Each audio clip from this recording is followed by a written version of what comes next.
The Titanic is getting a lot of media attention this week, but when it comes to maritime disasters, there are a lot of them closer to home. Bruce Kirkpatrick takes a look at our rich and tragic history on the coast. Turn of the century, the Kalamazoo goes down off our west coast. 1901, the SS Islander sank in 14 minutes. The Princess May on the rocks, 1910. But perhaps the most infamous of all, the Valencia. In January 1906, on her way from San Francisco to Seattle in a storm, the Valencia missed the entrance of Juan de Fuca Strait and ran on the rocks of the west coast of Vancouver Island, a graveyard in those days. 40 ships for 40 miles, they say. That's one record, yeah, from in the area of near Carmana Point.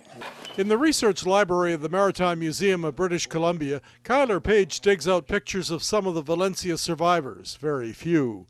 A ship offshore took a picture of the Valencia on the rocks, and another ship picked up a few survivors clinging to a life raft. It was close to shore. They could hear the people on the ship screaming and yelling as one by one they got washed off the ship by the waves.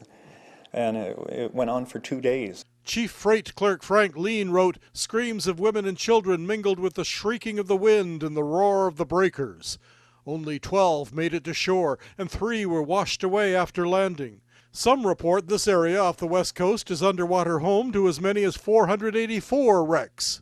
It was a simple time back then, a compass pointing north only, and no radar, of course, and thick fog, and this is the kind of foghorn they had to use. They couldn't take astronomical observations, so they didn't really know where they were exactly.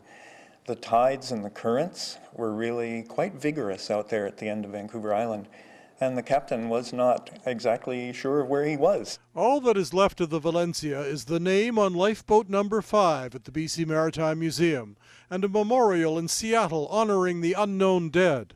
This is creating a lot of news these days. It's even on a Canadian stamp. But this too is maritime disaster long ago.